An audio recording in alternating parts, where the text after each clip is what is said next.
Hey there, ghost hunters and curious minds. It's Shane Madej, your friendly neighborhood skeptic, here to dive into the world of Ouija boards and all things spooky. We're talking to ghosts, folks. But before we break out the planchette and start asking spirits about their afterlife vacation plans, let's rewind the clock a bit. The Ouija board, that mysterious board with letters and numbers, has a surprisingly long history. It all started in the late 1800s, a time when spiritualism was all the rage. People were desperate to connect with loved ones who had passed on, and the Ouija board seemed like the perfect tool for the job. Believe it or not, the Ouija board wasn't always seen as a spooky, haunted object. In fact, it was marketed as a harmless parlor game, a bit like Monopoly, but with a spooky twist. Families would gather around the board, place their fingertips on the planchette, and wait for the spirits to guide them towards messages from the great beyond. Of course, it wasn't long before the Ouija board's reputation took a turn for the creepy. Stories began to circulate about people having terrifying experiences with the board, claiming they had contacted malevolent spirits or even opened portals to other dimensions. Yikes! So how does one actually use a Ouija board? It seems simple enough. Gather a group of brave friends, dim the lights to set the mood, because what good ghost story doesn't start in the dark, and place your fingertips lightly on the planchette. Then ask a question and wait patiently for the planchette to move.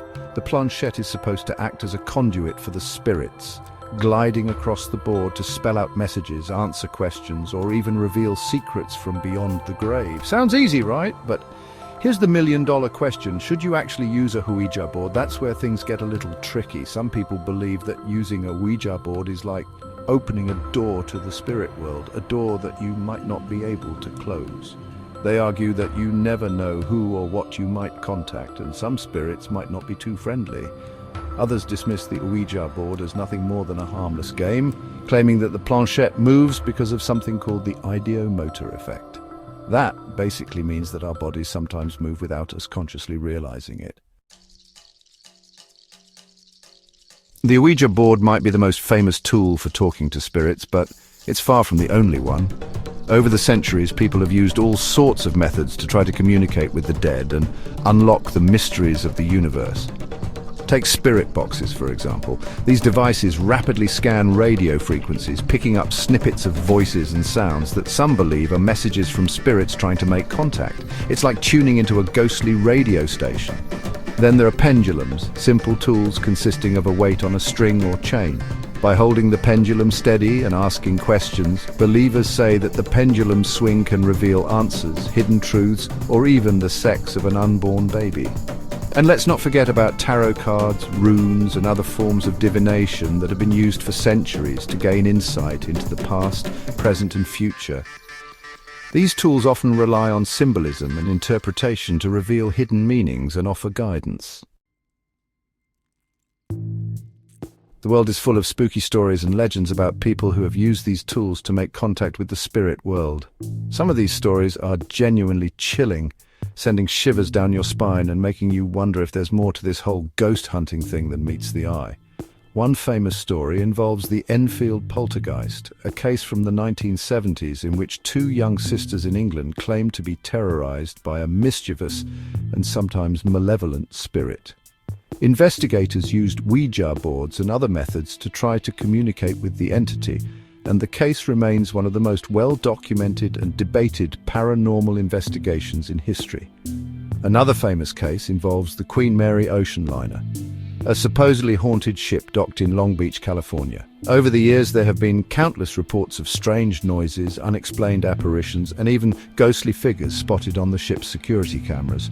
Some believe that the Queen Mary is a hotbed of paranormal activity, with spirits of former passengers and crew members still roaming the decks.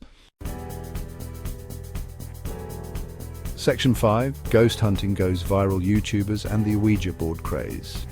In the age of social media, it's no surprise that ghost hunting has gone viral.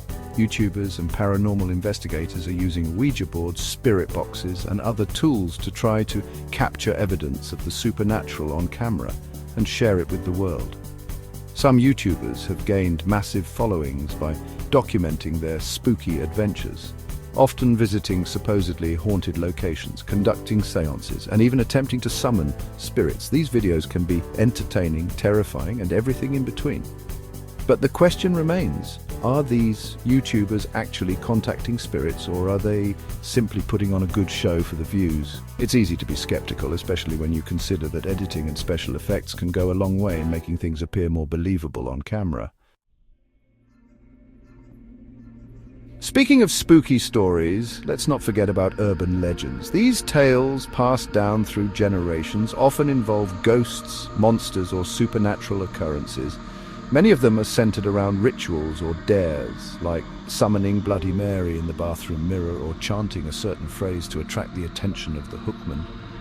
Urban legends tap into our deepest fears and anxieties, and they often serve as cautionary tales, warning us about the dangers of the unknown or the consequences of tempting fate. Whether you believe in them or not, there's no denying that urban legends are a fascinating part of our cultural folklore. Think about it. Who hasn't heard the story of Bloody Mary or the vanishing hitchhiker? These stories have been shared and retold countless times, often around campfires or during sleepovers, sending shivers down our spines and making us wonder if there's a grain of truth hidden within the fiction. Now, before you grab your Ouija board and start inviting every ghost in the neighborhood over for a chat, it's important to address the elephant in the room: the potential dangers of dabbling in the spirit world. While some people believe that communicating with spirits can be a harmless and even enlightening experience, others warn that it can be a risky and unpredictable endeavor. One of the biggest concerns is that you might accidentally invite something malevolent into your home or life. Just like in the movies, not all spirits are friendly, and some might have their own agendas that don't align with your best interests. Another concern is that you might become overly obsessed with the paranormal, allowing it to consume your thoughts and actions. It's important to maintain a healthy level of skepticism and to avoid letting your fear or curiosity control you. So far, we've explored the history, methods, and potential dangers of communicating with spirits. But the biggest question of all remains: is there any scientific evidence to support the existence of ghosts and the supernatural? The answer, unfortunately, is not so simple. Paranormal investigators often use tools like EMF meters, EVP recorders, and thermal cameras to try to capture evidence of ghostly activity. While these tools can detect changes in electromagnetic fields, sound waves, and temperature, they can't definitively prove that these changes are caused by ghosts. Scientists tend to be skeptical of the paranormal, arguing that there's no concrete evidence to support the existence of ghosts or spirits. They often attribute paranormal experiences to psychological factors, environmental factors, or even hoaxes. So, there you have it, folks. We've journeyed into the world of Ouija boards, spirit boxes, and the great beyond. We've explored the history, the methods, the stories, and the skepticism surrounding these practices. But at the end of the day, the question of whether or not to believe in ghosts is a personal one. If you're curious about the paranormal, I encourage you to approach it with a healthy dose of skepticism and caution. Do your research, be aware of the potential risks, and most importantly, trust your gut. If something feels off or dangerous, it's always best to err on the side of caution. As for me, I'm still a skeptic at heart. But hey, that doesn't mean I don't enjoy a good ghost story. And who knows, maybe someday I'll have an experience that changes my mind. Until then, I'll be over here investigating the unexplained with a healthy dose of curiosity and a whole lot of questions.